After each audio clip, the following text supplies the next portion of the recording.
The Assembly will hear an address by His Excellency Donald Trump, President of the United States of America. I request protocol to escort His Excellency and invite him to address the Assembly.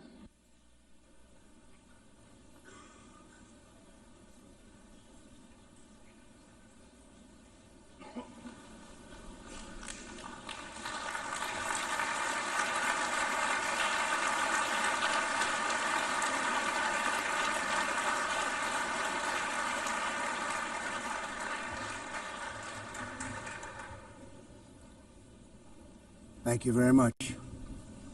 Very much appreciated.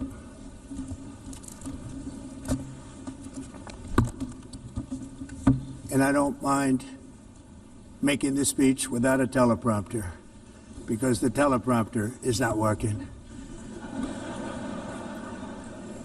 I feel very happy to be up here with you nevertheless, and that way you speak more from the heart.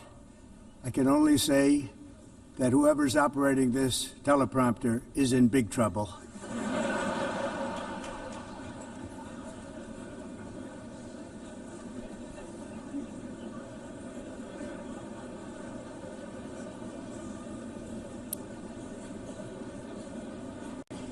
Hello, Madam First Lady.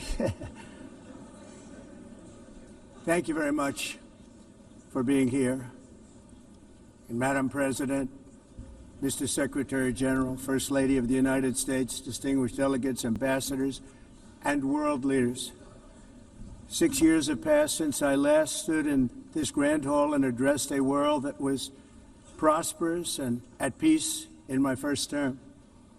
Since that day, the guns of war have shattered the peace I forged on 2 continents.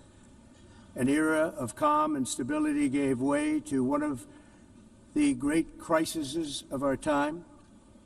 And here in the United States, 4 years of weakness, lawlessness, and radicalism under the last administration delivered our nation into a repeated set of disasters.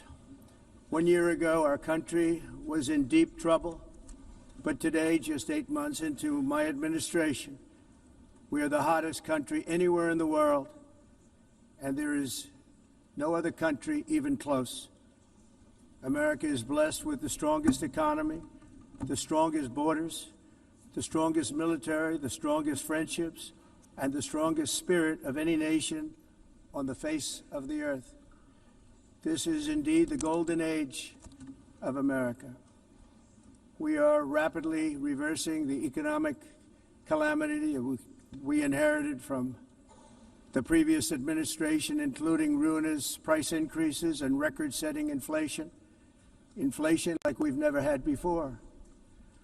Under my leadership, energy costs are down, gasoline prices are down, grocery prices are down, mortgage rates are down, and inflation has been defeated. The only thing that's up is the stock market, which just hit a record high. In fact, it hit a record high 48 times in the last short period of time. Growth is surging, manufacturing is booming. The stock market, as I said, is doing better than it's ever done. And all of you in this room benefit by that, almost everybody. And importantly, workers' wages are rising at the fastest pace in more than 60 years. And that's what it's all about, isn't it? In 4 years of President Biden, we had less than $1 trillion of new investment into the United States. In just 8 months since I took office, we have secured commitments and money already paid for $17 trillion. Think of it, 4 years, less than $1 trillion, 8 months, much more than $17 trillion is being invested in the United States. And it's now pouring in from all parts of the world. We've implemented the largest tax cuts in American history and the largest regulation cuts in American history, making this once and again the best country on earth to do business. And many of the people in this room are investing in America, and it's turned out to be an awfully good investment during this 8-month period. In my first term, I built the greatest economy in the history of the world. We had the best economy ever, history of the world. And I'm doing the same thing again, but this time it's actually much bigger and even better. The numbers far surpass my record-setting first term. On our southern border, we have successfully repelled a colossal invasion, and for the last 4 months, and that's 4 months in a row, the number of illegal aliens admitted and entering our country has been 0. Hard to believe, because if you look back just a year ago, it was millions and millions of people pouring in from all over the world, from prisons, from mental institutions, drug dealers. All over the world they came. They just poured into our country with the ridiculous open border policy of the Biden administration. Our message is very simple. If you come illegally into the United States, you're going to jail, or you're going back to where you came from, or perhaps even further than that. You know what that means. I want to thank the country of El Salvador for the successful and professional job they've done in receiving and jailing so many criminals that entered our country. And it was under the previous administration that the number became record-setting, and they're all being taken out. We have no choice. And other countries have no choice, because other countries are in the exact same situation with immigration. It's destroying your country, and you have to do something about it. On the world stage, America is respected again like it has never been respected before. You think about 2 years ago, 3 years ago, 4 years ago, or 1 year ago, we were a laughingstock all over the world. At the NATO summit in June, virtually all NATO members formally committed to increase defense spending, at my request, from 2% to 5% of GDP, making our alliance far stronger and more powerful than it was ever before. In May, I traveled to the Middle East to visit my friends and rebuild our partnerships in the Gulf and those valued relationships with Saudi Arabia, Qatar, and the UAE, and other countries are now, I believe, closer than ever before. My administration has negotiated one historic trade deal after another, including with the United Kingdom, the European Union, Japan, South Korea, Vietnam, Indonesia, the Philippines, Malaysia, and many, many others. Likewise, in a period of just 7 months, I have ended 7 unendable wars. They said they were unendable. You're never going to get them solved. Some were going for 31 years, 2 of them, 31, think of it, 31 years. One was 36 years. One was 28 years. I ended 7 wars. And in all cases, they were raging with countless thousands of people being killed. This includes Cambodia and Thailand, Kosovo and Serbia, the Congo and Rwanda, a vicious, violent war that was, Pakistan and India, Israel and Iran, Egypt and Ethiopia, and Armenia and Azerbaijan. It included all of them. No president or prime minister, and for that matter, no other country has ever done anything close to that. And I did it in just 7 months. It's never happened before. There's never been anything like that. I'm very honored to have done it. It's too bad that I had to do these things instead of the United Nations doing them. And sadly, in all cases, the United Nations did not even try to help in any of them. I ended 7 wars, dealt with the leaders of each and every one of these countries, and never even received a phone call from the United Nations offering to help in finalizing the deal. All I got from the United Nations was an escalator that on the way up stopped right in the middle. If the First Lady wasn't in great shape, she would have fallen, but she's in great shape. We're both in good shape. We both stood. And then a teleprompter that didn't work. These are the two things I got from the United Nations, a bad escalator and a bad teleprompter. Thank you very much. And by the way, it's working now. It just went on. Thank you. I think I should just do it the other way. It's easier. Thank you very much. I didn't think of it at the time because I was too busy working to save millions of lives. That is the saving and stopping of these wars. But later I realized that the United Nations wasn't there for us. They weren't there. I thought of it really after the fact, not during these negotiations, which were not easy. That being the case, what is the purpose of the United Nations? The UN has such tremendous potential. I've always said it. It has such tremendous, tremendous potential, but it's not even coming close to living up to that potential. For the most part, at least for now, all they seem to do is write a really strongly worded letter and then never follow that letter up. It's empty words, and empty words don't solve war. The only thing that solves war and wars is action. Now, after ending all of these wars and also earlier negotiating the Abraham Accords, which is a very big thing for which our country received no credit, never receives credit. Everyone says that I should get the Nobel Peace Prize for each one of these achievements. But for me, the real prize will be the sons and daughters who live to grow up with their mothers and fathers, because millions of people are no longer being killed in endless and unglorious wars. What I care about is not winning prizes, it's saving lives. We saved millions and millions of lives with the 7 wars. And we have others that we're working on, and you know that. Many years ago, a very successful real estate developer in New York, known as Donald J. Trump, I bid on the renovation and rebuilding of this very United Nations complex. I remember it so well. I said at the time that I would do it for $500 million, rebuilding everything. It would be beautiful. I used to talk about, I'm going to give you marble floors. They're going to give you terrazzo. I'm going to give you the best of everything.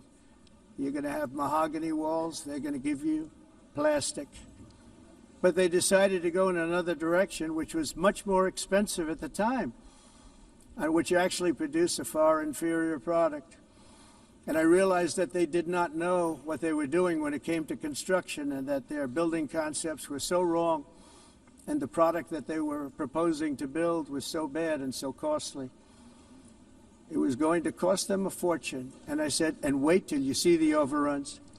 Well, I turned out to be right. They had massive cost overruns and spent between $2 and $4 billion on the building and did not even get the marble floors that I promised them.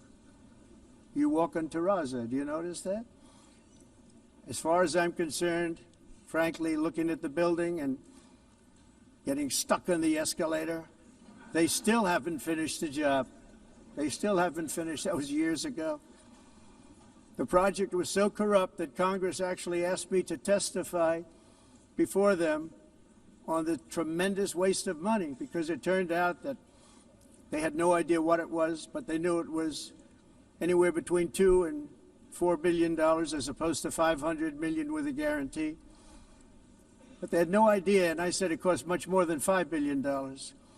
Unfortunately, many things in the United Nations are happening just like that, but on an even much bigger scale, much, much bigger. Very sad to see. Whether the UN can manage to play a productive role, I've come here today to offer the hand of American leadership and friendship to any nation in this assembly that is willing to join us in forging a safer, more prosperous world. And it's a world that we'll be much happier with. A dramatically better future is within our reach. But to get there, we must reject the failed approaches of the past and work together to confront some of the greatest threats in history. There is no more serious danger to our planet today than the most powerful and destructive weapons ever devised by man, of which the United States, as you know, has many. Just as I did in my first term, I've made containing these threats a top priority, starting with the nation of Iran. My position is very simple. The world's #1 sponsor of terror can never be allowed to possess the most dangerous weapon. That's why, shortly after taking office, I sent the so-called Supreme Leader a letter making a generous offer. I extended a pledge of full cooperation in exchange for a suspension of Iran's nuclear program. The regime's answer was to continue their constant threats to their neighbors and U.S. interests throughout the region and some great countries that are right nearby.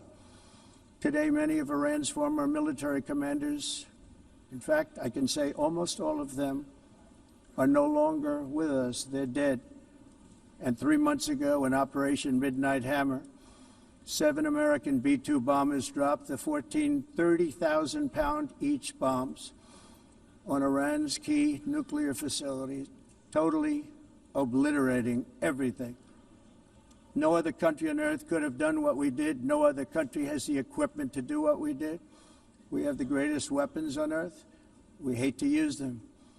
But we did something that for 22 years people wanted to do. With Iran's nuclear enrichment capacity demolished, I immediately brokered an end to the 12-day war, as it's called, between Israel and Iran, with both sides agreeing to fight no longer.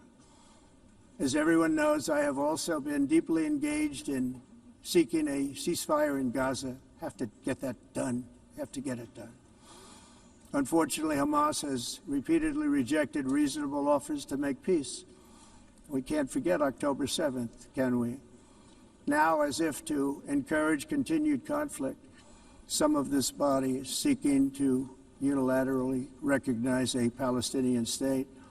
The rewards would be too great for Hamas terrorists for their atrocities. This would be a reward for these horrible atrocities, including October 7th, even while they refuse to release the hostages or accept a ceasefire. Instead of giving to Hamas and giving so much, because they've taken so much, they have taken so much. This could have been solved so long ago.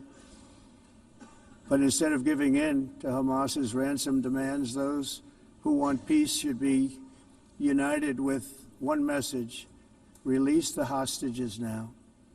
Just release the hostages now. Thank you.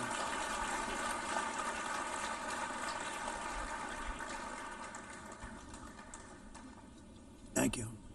As we have got to come together, and we will come together, got to get it done. We have to stop the war in Gaza immediately. We have to stop it. We have to get it done. We have to negotiate, immediately have to negotiate peace. We got to get the hostages back. We want all 20 back. We don't want 2 and 4. As you know, I got, along with Steve Witkoff and others that helped us, Marco Rubio, we got most of them back. We were involved in all of them. But I always said the last 20 are going to be the hardest, and that's exactly what happened. We have to get them back now. We don't want to get back 2, and then another 2, and then 1, and then 3, have this process. No, we want them all back, and we want the actually 38 dead bodies back, too.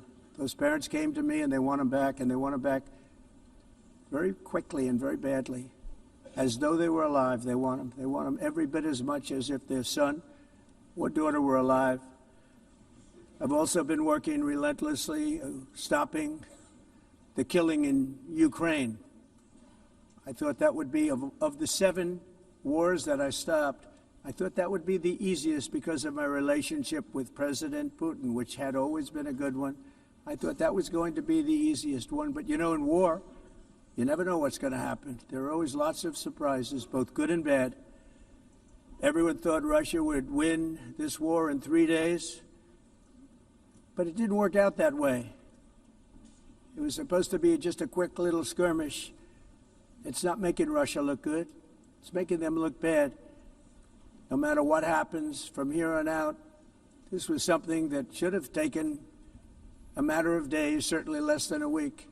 And they've been fighting for 3.5 years and killing anywhere from 5,000 to 7,000 young soldiers, mostly soldiers, on both sides, every single week, from 5,000 to 7,000 dead young people, and some in cities, much smaller numbers, where rockets are shot, where drones are dropped.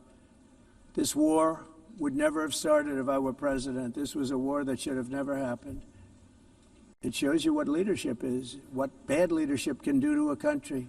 Look what happened to the United States, and look where we are right now in just a short period of time. The only question now is how many more lives will be needlessly lost on both sides. China and India are the primary funders of the ongoing war by continuing to purchase Russian oil. But inexcusably, even NATO countries have not cut off much Russian energy and Russian energy products, which, as you know, I found out about 2 weeks ago, and I wasn't happy. Think of it. They're funding the war against themselves. Who the hell ever heard of that one? In the event that Russia is not ready to make a deal to end the war, then the United States is fully prepared to impose a very strong round of powerful tariffs, which would stop the bloodshed, I believe, very quickly. But for those tariffs to be effective, European nations, all of you are gathered here right now, would have to join us in adopting the exact same measures. I mean, you're much closer to the city. We have an ocean in between. You're right there. And Europe has to step it up. They can't be doing what they're doing. They're buying oil and gas from Russia while they're fighting Russia. It's embarrassing to them, and it was very embarrassing to them when I found out about it, I can tell you that. They have to immediately cease all energy purchases from Russia. Otherwise, we're all wasting a lot of time. So I'm ready to discuss this. We're going to discuss it today with the European nations, all gathered here. I'm sure they're thrilled to hear me speak about it, but that's the way it is. I like to speak my mind and speak the truth. As we seek to reduce the threat of dangerous weapons today, I'm also calling on every nation to join us in ending the development of biological weapons once and for all. And biological is terrible, and nuclear is even beyond, and we include nuclear in that. We want to have a cessation of the development of nuclear weapons. We know, and I get to view it all the time. Sir, would you like to see? And I look at weapons that are so powerful that we just can't ever use them.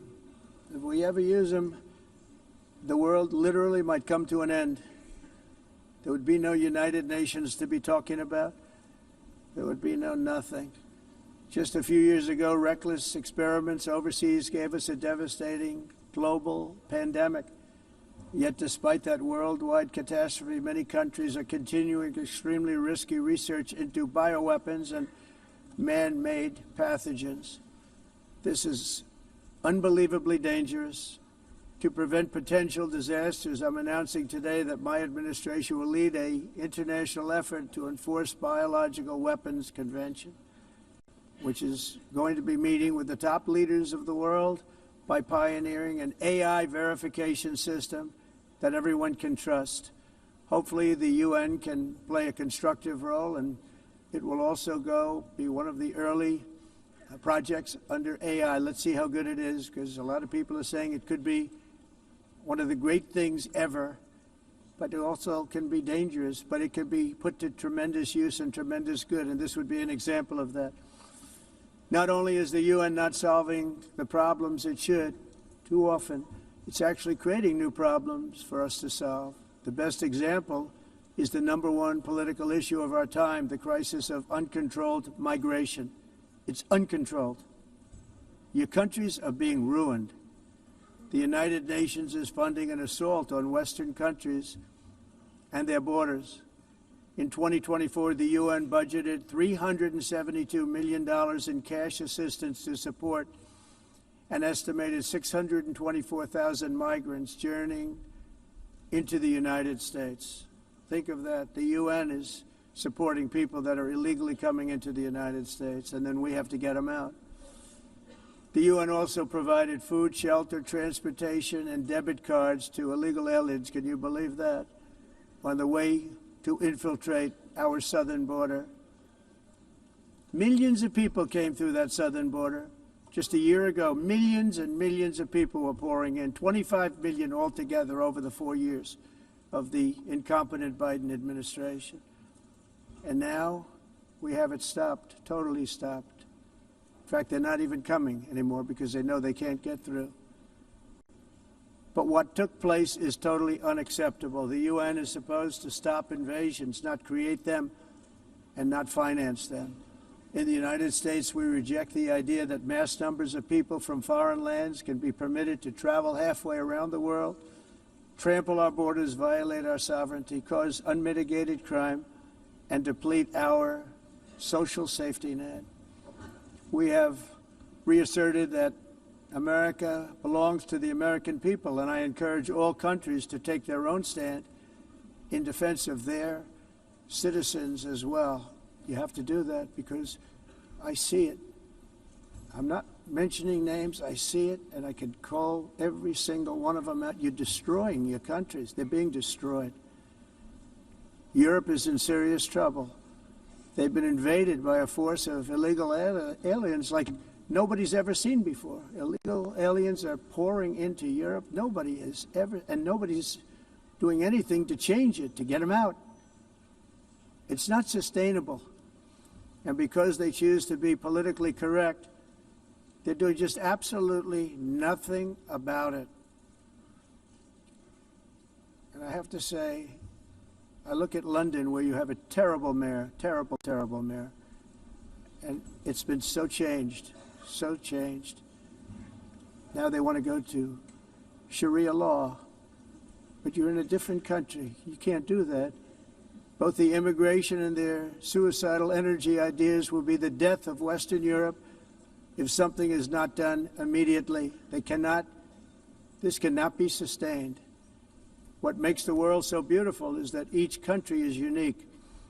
But to stay this way, every sovereign nation must have the right to control their own borders. You have the right to control your borders, as we do now, and to limit the sheer numbers of migrants entering their countries and paid for by the people of that nation that were there and that built that particular nation at the time.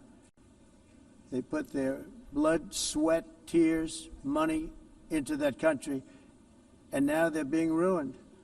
Proud nations must be allowed to protect their communities and prevent their societies from being overwhelmed by people they have never seen before, with different customs, religions, with different everything. Where migrants have violated laws, lodged false asylum claims, or claimed refugee status for illegitimate reasons, they should, in many cases, be immediately sent home.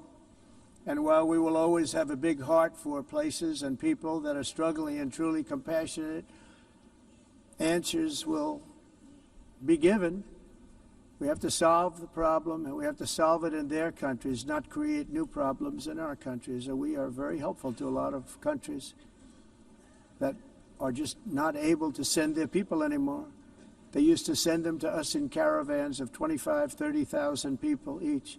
These massive caravans of people pouring into our country, totally unchecked and unvetted. But not anymore. According to the Council of Europe in 2024, almost 50% of inmates in German prisons were foreign nationals or migrants. In Austria, the number was 53% of the people in prisons were from places that weren't from where they are now. In Greece, the number was 54%, and in Switzerland, beautiful Switzerland, 72% of the people in prisons are from outside of Switzerland. When your prisons are filled with so-called asylum seekers who repaid kindness, and that's what they did, they repaid kindness with crime, it's time to end the failed experiment of open borders. You have to end it now. See, I can tell you, I'm really good at this stuff. Your countries are going to hell. In America, we've taken bold action to swiftly shut down uncontrolled migration. Once we started detaining and deporting everyone who crossed the border, and removing illegal aliens from the United States, they simply stopped coming. They're not coming anymore. We're getting a lot of credit, but they're not coming anymore. This was a humanitarian act for all involved, because on the trips up, thousands of people a week were dying. Women were being raped. Nobody's ever seen anything like it. Raped, horribly beaten, raped. On the trip up, the journey up, it was a long walk. It was a long, arduous journey, indeed. And it was also a historic victory against human trafficking throughout the region. What we did was a victory, and we saved so many lives of people that wouldn't make the journey. That journey was loaded up with death. Loaded up with death. Dead bodies all along the roads of jungles to get up. They go through jungles, they go through areas so hot you couldn't breathe. They were dying of suffocation, areas so hot that you couldn't breathe. Dead bodies all over. By them not coming, we're saving tremendous numbers of lives. My people have done a fantastic job in doing what they did, and the American public agrees with it. I mean, I was very proud to see this morning I have the highest poll numbers I've ever had. Part of it is because of what we've done on the border. I guess the other part is what we've done on the economy. Joe Biden's policies empowered murderous gangs, human smugglers, child traffickers, drug cartels, and prisoners from all over the world. The previous administration also lost nearly 300,000 children. Think of that. They lost more than 300,000 children, little children, who were trafficked into the United States on the Biden watch, many of whom have been raped, exploited, and abused, and sold. Sold. Nobody talks about that. The fake news doesn't write about it. With many others, young children who are missing or dead.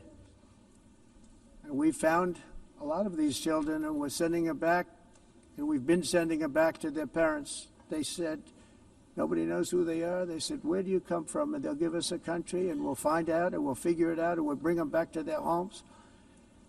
And the mother and father rush to the door, and their tears in their eyes. They can't believe that they're seeing their son or daughter, their little son or daughter again. We've done almost 30,000 of them so far. Any system that results in the mass trafficking of children is inherently evil. Yet that is exactly what the globalist migration agenda has done, and it's what it's all about. In America, those days, as you know, are over. The Trump administration is working, and we are continuing to work to track down the villains that are causing this problem, and also, as I said, to get back the 30,000 we've already returned. Now I think we're going to have another. We're going to find a lot. You're not going to find all of them. 300, more than 300,000. They're lost or they're dead. They're lost or they're dead because of the animals that did this. To protect our citizens, I've also designated multiple savage drug cartels as far as and you see this, and you see it happening right before your eyes. Let's put it this way. People don't like taking big loads of drugs in boats anymore. There aren't too many boats that are traveling on the seas by Venezuela. They tend not to want to travel very quickly anymore. And we've virtually stopped drugs coming into our country by sea. We call them the water drugs. They kill hundreds of thousands of people. I've also designated multiple savage drug cartels as far as foreign terrorist organizations, along with two bloodthirsty transnational gangs, probably the worst gangs anywhere in the world, MS-13 and Tren de Aragua. Tren de Aragua is from Venezuela, by the way. Such organizations torture, maim, mutilate, and murder with impunity. They're the enemies of all humanity. For this reason, we've recently begun using the supreme power of the United States military to destroy Venezuelan terrorists and trafficking networks led by Nicolas Maduro.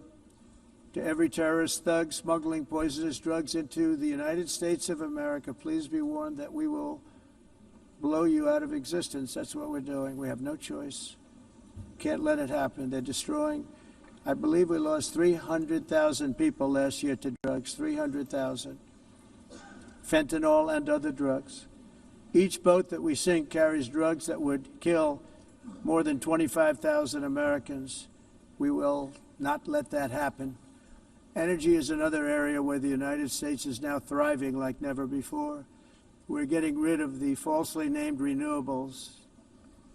By the way, they're a joke. They don't work.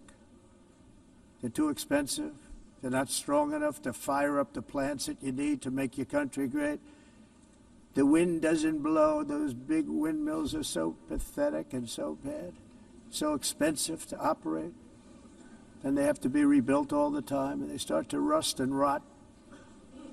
Most expensive energy ever conceived, and it's actually energy. You're supposed to make money with energy, not lose money. You lose money, the governments have to subsidize. You can't put them out without massive subsidies.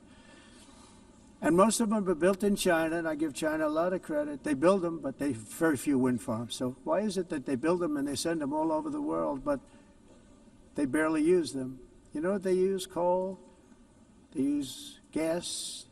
They use almost anything, but they don't like wind. But they sure as hell like selling the windmills. Europe, on the other hand, is a long way to go, with many countries being on the brink of destruction because of the green energy agenda. And I give a lot of credit to Germany. Germany was being led down a very sick path, both on immigration, by the way, and on energy. They were going green, and they were going bankrupt. And the new leadership came in, and they went back to where they were, with fossil fuel and with nuclear, which is good. It's now safe, and you can do it properly. But they went back to where they were, and they opened up a lot of different plants, energy-producing plants, and they're doing well. I give Germany a lot of credit for that. They've said this is a disaster, what's happening. They were going all green. All green is all bankrupt. That's what it represents. And it's not politically correct. I'll be very badly criticized for saying it, but I'm here to tell the truth. I don't care. It doesn't matter to me. I'm in New York City. I'm feeling a lot safer. Crime, we're getting crime down. And by the way, speaking of crime, Washington, D.C. Washington, D.C. was the crime capital of America. Now it's a totally, after 12 days, it's a totally safe city. Everyone's going out to dinner. They're going out to restaurants. Your wife can walk down the middle of the street with or without you. Nothing's going to happen. My people have done a fantastic job. And yes, I called in the National Guard, and the National Guard took care of business, and they weren't politically correct, but they took care of business. We got 1,700 career criminals out, brought them back to where they came from, the countries where they came from, or put them in jails. Washington, D.C. is now a totally safe city again, and I welcome you to come. In fact, we'll have dinner together at a local restaurant, and we'll be able to walk. We don't have to go by an armor-plated vehicle. We'll walk right over there from the White House. They've given up their powerful edge, a lot of the countries that we're talking about, in oil and gas, such as essentially closing the great North Sea oil. Oh, the North Sea, I know it so well. Aberdeen was the oil capital of Europe, and there's tremendous oil that hasn't been found in the North Sea, tremendous oil. And I was with the Prime Minister I respect and like a lot, and I said, you're sitting with the greatest asset. They essentially closed it by making it so highly taxed that no developer, no oil company can go there. They have tremendous oil left, and more importantly, they have tremendous oil that hasn't even been found yet. And what a tremendous asset for the United Kingdom. And I hope the Prime Minister is listening, because I told it to him 3 days in a row. That's all he heard. North Sea oil, North Sea, because I want to see them do well. I want to stop seeing them ruining that beautiful Scottish and English countryside with windmills and massive solar panels that go 7 miles by 7 miles, taking away farmland. But we're not letting this happen in America. In 1982, the executive director of the United Nations Environmental Program predicted that by the year 2000, climate change would cause a global catastrophe. He said that it will be irreversible, as any nuclear holocaust would be. This is what they said at the United Nations. What happened? Here we are. Another UN official stated in 1989 that within a decade, entire nations could be wiped off the map by global warming. Not happening. You know, it used to be global cooling. If you look back years ago in the 1920s and the 1930s, they said, global cooling will kill the world. We have to do something. Then they said global warming will kill the world. But then it started getting cooler. So now they could just call it climate change, because that way they can't miss. It's climate change. Because if it goes higher or lower, whatever the hell happens, there's climate change. It's the greatest con job ever perpetrated on the world, in my opinion. Climate change, no matter what happens, you're involved in that.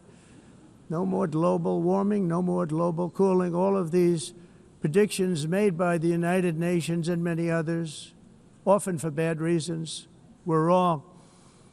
They were made by stupid people that have cost their countries fortunes and given those same countries no chance for success. If you don't get away from this green scam, your country is going to fail.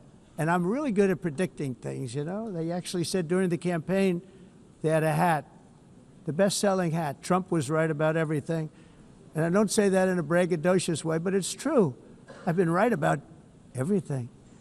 And I'm telling you that if you don't get away from the green energy scam, your country is going to fail. And if you don't stop people that you've never seen before, that you have nothing in common with, your country is going to fail.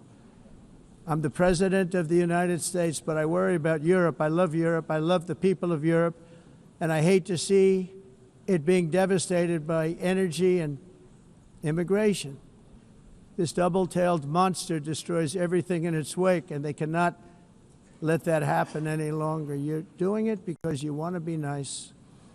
You want to be politically correct, and you're destroying your heritage. They must take control strongly and immediately of the unmitigated immigration disaster and the fake energy catastrophe before it's too late. The carbon footprint is a hoax made up by people with evil intentions, and they're heading down a path of total destruction. You know, the carbon footprint was a big, big thing a few years ago. I remember hearing about the carbon footprint, and then President Obama would get into Air Force One, a massive Boeing 747, and not a new one, an old one with old engines that spew everything into the atmosphere. He'd talk about the carbon footprint, we must do so. Then he'd get in and he'd fly from Washington to Hawaii to play a round of golf. And then he'd get back onto that big, beautiful plane and he'd fly back and he'd talk about, again, global warming and the carbon footprint. It's a con job.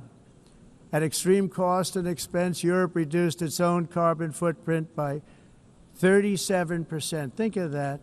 Congratulations, Europe. Great job. You cost yourself a lot of jobs, a lot of factories closed, but you reduced the carbon footprint by 37%. However, for all of that sacrifice and much more, it's been totally wiped out and then some by a global increase of 54%. Much of it coming from China and other countries that are thriving around China, which now produces more CO2 than all the other developed nations in the world. So all of these countries are working so hard on the carbon footprint, which is nonsense, by the way. It's nonsense. You know, it's interesting. In the United States, we have still radicalized environmentalists, and they want the factories to stop. Everything should stop. No more cows. We don't want cows anymore. I guess they want to kill all the cows. They want to do things that are just unbelievable, and you have it too. But you know, we have a border, strong, and we have a shape, and that shape doesn't just go straight up. That shape is amorphous when it comes to the atmosphere. And if we had the most clean air, and I think we do, we have very clean air. We have the cleanest air we've had in many, many years. But the problem is that other countries, like China, which has air that's a little bit rough, it blows. And no matter what you're doing down here, the air up here tends to get very dirty because it comes in from other countries where their air isn't so clean. And the environmentalists refuse to acknowledge that. Same thing with garbage. In Asia, they dump much of their garbage right into the ocean. And over about a 1 week and 2 week journey, it flows right past Los Angeles. You've seen it. Massive amounts of garbage, almost too much to do anything about, flowing past Los Angeles, past San Francisco, and then somebody will get in trouble because he dropped a cigarette on the beach. The whole thing is crazy. The primary effect of these brutal green energy policies has not been to help the environment, but to redistribute manufacturing and industrial activity from developed countries that follow the insane rules that are put down to polluting countries that break the rules and are making a fortune. They're making a fortune. European electricity bills are now 4 to 5 times more expensive than those in China and 2 to 3 times higher than the United States. And our bills are coming way down. You probably see that our gasoline prices are way down. You know, we have an expression, drill, Nós reduzimos os custos de energia porque nós faremos, como a expressão, vamos fazer tudo isso, reduzir os custos de energia e os custos diminuíram nos Estados Unidos. Por exemplo, se você olhar So while the U.S. has approximately 1,300 heat-related deaths annually, it's a lot. Europe loses Mas more nós than nos Estados Unidos 175,000 people to heat conseguimos deaths each year. usar eles e evitar aumento da temperatura, porque é muito caro também usar all in the name of pretending to stop the global warming hoax. The entire globalist concept of asking successful industrialized nations to inflict pain on themselves and radically disrupt their entire societies must be rejected completely and totally, and it must be immediate. That's why in America I withdrew from the fake Paris Climate Accord, where, by the way, America was paying so much more than every country. Others weren't paying. China didn't have to pay until 2030. Russia was given an old standard that was easy to meet, a 1990 standard. But for the United States, we're supposed to pay like $1 trillion. And I said, this is another scam. The fact is, the United States has been taken advantage of by the world for many, many years, but not any longer, as you probably noticed. I unleashed massive energy production and signed historic executive orders to hunt for oil, but we don't have to do much hunting because we have the most oil of any nation anywhere, oil and gas in the world. And if you add coal, we have the most of any nation in the world. Clean, I call it clean, beautiful coal. You can do things today with coal that you couldn't have done 10 years ago, 15 years. So I have a little standing order in the White House. Never use the word coal, only use the words clean, beautiful coal. Sounds much better, doesn't it? But we stand ready to provide any country with abundant, affordable energy supplies if you need them, when most of you do. We're proudly exporting energy all over the world. We're now the largest exporter. In the United States, we want trade and robust commerce with all nations, everybody. We want to help nations. We're going to help nations. But it must also be fair and reciprocal. The challenge with trade is much the same with climate. The countries that followed the rules, all their factories have been plundered. It's really sad to watch. They've been broken. They've been broken by countries that broke the rules. That's why the United States is now applying tariffs to other countries, and much as these tariffs were for many years applied to us, uncontrollably applied to us. We've used tariffs as a defense mechanism under the Trump administration, including my first term, where hundreds of billions of dollars in tariffs were taken in. And by the way, we had the lowest inflation, and now we have very low inflation. The only thing different is that we have hundreds of billions of dollars flowing into our country. But this is how we will ensure that the system works for everyone. And is sustainable into the future. We're also using tariffs to defend our sovereignty and security throughout the world, including against nations that have taken advantage of former U.S. administrations for decades, including the most corrupt, incompetent administration in history, the sleepy Joe Biden administration. Brazil now faces major tariffs in response to its unprecedented efforts to interfere in the rights and freedoms of our American citizens and others, with censorship, repression, weaponization, judicial corruption, and targeting of political critics in the United States. I have a little problem saying this because I must tell you, I was walking in and the leader of Brazil was walking out. We saw him and I saw him, he saw me, and we embraced. And then I'm saying, can you believe I'm going to be saying this in just 2 minutes? But we actually agreed that we would meet next week. We didn't have much time to talk, like about 20 seconds. They were in retrospect, I'm glad I waited because this thing didn't work out too well. But we did talk, we had a good talk, and we agreed to meet next week, if that's of interest. But he seemed like a very nice man, actually. He liked me, I liked him. But if you, and I only do business with people I like. When I don't like them, I don't like them. But we had, at least for about 39 seconds, we had excellent chemistry. It's a good sign.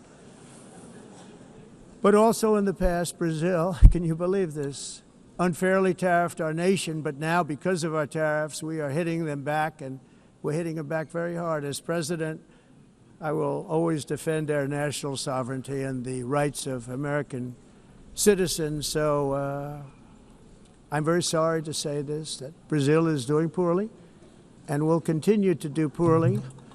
They can only do well when they're working with us. Without us, they will fail, just as others have failed. It's true. Next year, the United States will celebrate the 250th anniversary of our glorious independence, a testament to enduring power and American freedom and spirit. We will also be proudly hosting the 2026 FIFA World Cup, and shortly thereafter, the 2028 Olympics, which is going to be very exciting. I hope you all come. I hope that countless people from all over the globe will take part of these will be great celebrations of liberty and human achievement, and that together we all can rejoice in the miracles of history that began in July 4th, 1776, when we founded the light to all nations. And it's something really that an amazing thing came out of that date. It's called the United States of America. In honor of this momentous anniversary, I hope that all countries who find inspiration in our example will join us in renewing our commitment, values, and those values really that we hold so dear together. Let us defend free speech and free expression. Let us protect religious liberty, including for the most persecuted religion on the planet today. It's called Christianity. And let us safeguard our sovereignty and cherish qualities that have made each of our nations so special, incredible, and extraordinary.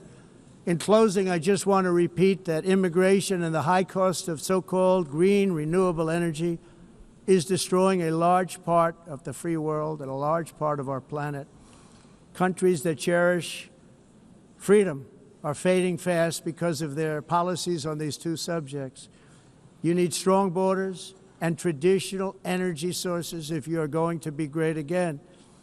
Whether you have come from north or south, east or west, near or far, every leader in this beautiful hall today represents a rich culture, a noble history, and a proud heritage that makes each nation majestic and unique, unlike anything else in human history or any other place on the face of the earth. From London to Lima, from Rome to Athens, from Paris to Seoul, from Cairo to Tokyo and Amsterdam to right here in New York City, we stand on the shoulders of the leaders and legends, generals and giants, heroes and titans who won and built our beloved nations, all of our nations, with their own courage, strength, spirit, and skill. Our ancestors climbed mountains, conquered oceans, crossed deserts, and trekked over wide open plains. They charged into thunderous battles, plunged into grave dangers, and they were soldiers and farmers and workers and warriors and explorers and patriots. They built towns into cities, tribes into kingdoms, ideas into industries, and small islands into mighty empires. You're a part of all of that. They were champions for their people who never gave up and who never, ever gave in. Their values defined our national identities. Their visions forged our magnificent destiny. Everybody in this room is a part of it in your own way. Each of us inherits the deeds and the myths, the triumphs, the legacies of our own heroes and founders who so bravely showed us the way. Our ancestors gave everything for homelands that they defended with pride, with sweat, with blood, with life, and with death. Now the righteous task of protecting the nations that they built belongs to each and every one of us. So together let us uphold our sacred duty to our people and to our citizens. Let us protect their borders, ensure their safety, preserve their cultures, treasure, and traditions, and fight, fight, fight for their precious dreams and their cherished freedoms. And in friendship and really a beautiful vision, let us all work together to build a bright, beautiful planet, a planet that we all share, a planet of peace and a world that is richer, better, and more beautiful than ever before. That can happen. It will happen. It will happen, and I hope it can happen and start right now, right at this moment. We'll turn it around. We're going to make our countries better, safer, more beautiful. We're going to take care of our people. Thank you very much. It's been an honor. God bless the nations of the world. Thank you very much. Bye.